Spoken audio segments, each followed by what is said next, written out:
चतुर्विंशः सर्ग। 24वां सर्ग। विलाप करती हुई कौसल्या का श्रीराम से अपने को भी साथ ले चलने के लिए आग्रह करना तथा पति की सेवा ही नारी का धर्म है, ये बताकर श्रीराम का उन्हें रोकना और वन जाने के लिए उनकी अनुमति प्राप्त करना। कौसल्या ने जब देखा कि श्रीराम ने पिता की आज्ञा के पालन का ही दृढ़ निश्चय कर लिया है, तब वे आंसुओं से रुंधी हुई गदगद वाणी में धर्मात्मा श्रीराम से इस प्रकार बोली। हाय, जिसने जीवन में कभी दुख नहीं देखा है, जो समस्त प्राणियों से सदा प्रिय वचन बोलता है, जिसका जन्म महाराज दशरथ से मेरे द्वारा हुआ है, वो मेरा धर्मात्मा पुत्र उंचवृत्ति से खेत में गिरे हुए अनाज के एक एक दाने को बीनकर कैसे जीवन निर्वाह कर सकेगा? जिनके भृत्य और दास भी शुद्ध स्वादिष्ट अन्न खाते हैं, वे ही श्रीराम वन में फल मूल का आहार कैसे करेंगे? जो सद्गुण संपन्न और महाराज दशरथ के प्रिय हैं, उन्हीं ककूत्स्थ कुलभूषण श्रीराम को जो वनवास दिया जा रहा है, इसे सुनकर कौन इस पर विश्वास करेगा? अथवा ऐसी बात सुनकर किसको भय नहीं होगा? श्रीराम निश्चय ही इस जगत में दैव सबसे बड़ा बलवान है। उसकी आज्ञा सबके ऊपर चलती है, वही सबको सुख दुख से संयुक्त करता है, क्योंकि उसी के प्रभाव में आकर तुम्हारे जैसा लोकप्रिय मनुष्य भी वन में जाने को उद्यत है। परंतु बेटा, तुमसे बिछुड़ जाने पर यहाँ मुझे शोक की अनुपम एवं बहुत बड़ी हुई आग उसी तरह जलाकर भस्म कर डालेगी, जैसे ग्रीष्म ऋतु में दावानल सूखी लकड़ियों और घास फूस को जला डालता है। शोक की यह आग मेरे अपने ही मन में प्रकट हुई है। तुम्हें न देख पाने की संभावना ही वायु बनकर इस अग्नि को उद्दीप्त कर रही है। विलाप जनित दुख ही इसमें ईंधन का काम कर रहे हैं। रोने से जो अश्रुपात होते हैं, वे ही मानो इसमें दी हुई घी की आहुति हैं।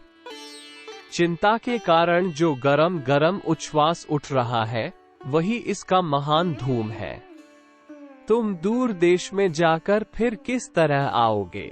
इस प्रकार की चिंता ही इस शोकाग्नि को जन्म दे रही है। सांस लेने का जो प्रयत्न है, उसी से इस आग की प्रतिक्षण वृद्धि हो रही है। तुम ही इसे बुझाने के लिए जल हो। तुम्हारे बिना यह आग मुझे अधिक सुखाकर जला डालेगी। वत्स, धेनु आगे जाते हुए अपने बछड़े के पीछे पीछे कैसे चली जाती है, उसी प्रकार मैं भी तुम जहां भी जाओगे, तुम्हारे पीछे पीछे चली चलूंगी। माता कौसल्या ने जैसे जो कुछ कहा, उस वचन को सुनकर पुरुषोत्तम श्रीराम ने अत्यंत दुख में डूबी हुई अपनी माँ से पुनः इस प्रकार कहा। माँ, कैकेयी ने राजा के साथ धोखा किया है। इधर मैं वन को चला जा रहा हूँ।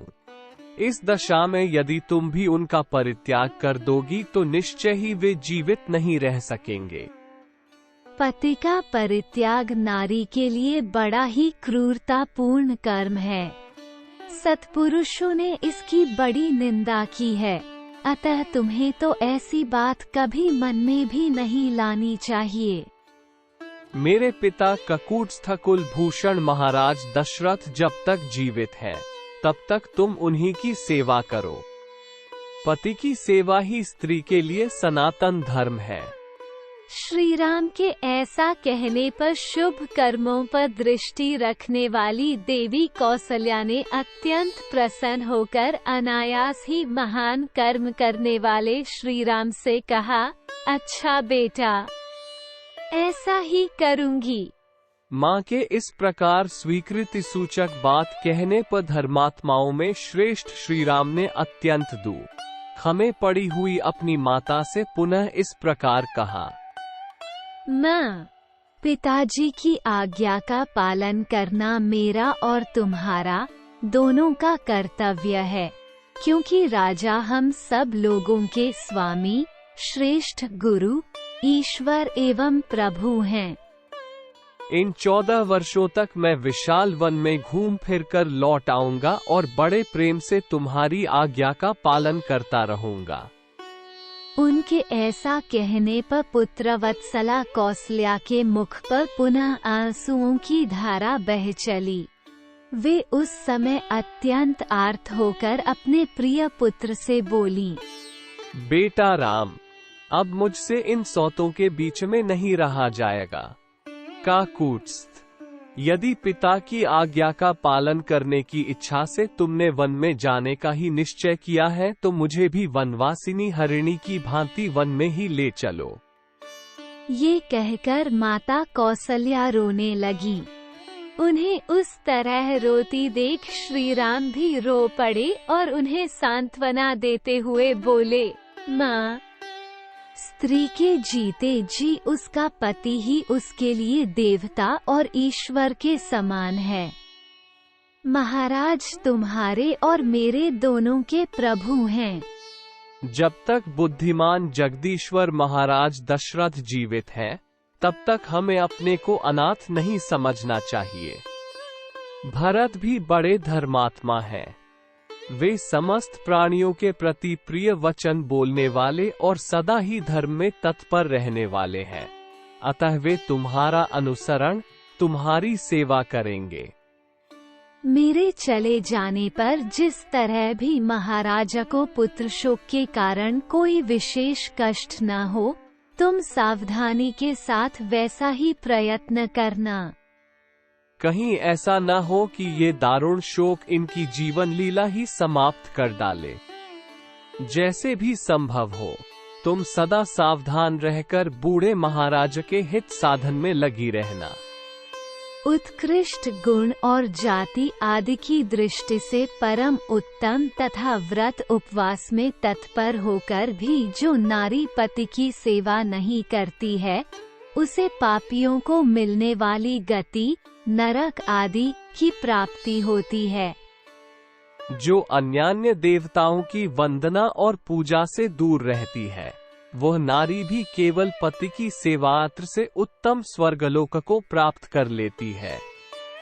अतः नारी को चाहिए कि वह पति के प्रिय एवं हित साधन में तत्पर रहकर सदा उसकी सेवा ही करे। यही स्त्री का वेद और लोक में प्रसिद्ध नित्य सनातन धर्म है। इसी का श्रुतियों और स्मृतियों में भी वर्णन है। देवी, तुम्हें मेरी मंगल कामना से सदा अग्निहोत्र के अवसरों पर पुष्पों से देवताओं का तथा सत्कार पूर्वक ब्राह्मणों का भी पूजन करते रहना चाहिए। इस प्रकार तुम नियमित आहार करके नियमों का पालन करती हुई स्वामी की सेवा में लगी रहो और मेरे आगमन की इच्छा रखकर समय की प्रतीक्षा करो। यदि धर्मात्माओं में श्रेष्ठ महाराज जीवित रहेंगे तो मेरे लौट आने पर तुम्हारी भी शुभ कामना पूर्ण होगी। श्री राम के ऐसा कहने पर कौसल्या के नेत्रों में आंसू छलक आए। वे पुत्र शोक से पीड़ित होकर श्री रामचंद्र जी से बोली, बेटा, मैं तुम्हारे वन में जाने के निश्चित विचार को नहीं पलट सकती। वीर, निश्चय ही काल की आज्ञा का उल्लंघन करना अत्यंत कठिन है। सामर्थ्यशाली पुत्र, अब तुम निश्चिंत होकर वन को जाओ, तुम्हारा सदा ही कल्याण हो। जब फिर तुम वन से लौट आओगे, उस समय मेरे सारे क्लेश, सब संताप दूर हो जाएंगे। बेटा, जब तुम वनवास का महान व्रत पूर्ण करके कृतार्थ एवं महान सौभाग्यशाली होकर लौट आओगे और ऐसा करके पिताक ऋण से उऋण हो जाओगे, तभी मैं उत्तम सुख की नींद सो सकूंगी। बेटा रघुनंदन, इस भूतल पर देव की गति को समझना बहुत ही कठिन है, जो मेरी बात काटकर तुम्हें वन जाने के लिए प्रेरित कर रहा है। बेटा महाबाहो, इस समय जाओ, फिर कुशलपूर्वक लौटकर सांत्वना भरे मधुर एवं मनोहर वचनों से मुझे आनंदित करना। वत्स, क्या वह समय अभी आ सकता है जबकि जटावल्कल धारण किए वन से लौटकर आए हुए तुमको फिर देख सकूं रुघी? देवी कौसल्या ने जब देखा कि इस प्रकार श्रीराम वनवास का दृढ़ निश्चय कर चुके हैं, तब वे परम आदरयुक्त हृदय से उनको शुभ सूचक आशीर्वाद देने और उनके लिए स्वस्तिवाचन कराने की इच्छा करने लगी। इत्यार्षे श्रीमद् रामायणे वाल्मीकिये आदिकाव्ये अयोध्या कांडे चतुर्विंश सर्ग। इस प्रकार श्री वाल्मीकि निर्मित आर्ष रामायण आदिकाव्य के अयोध्या कांड में 24वां सर्ग पूरा हुआ।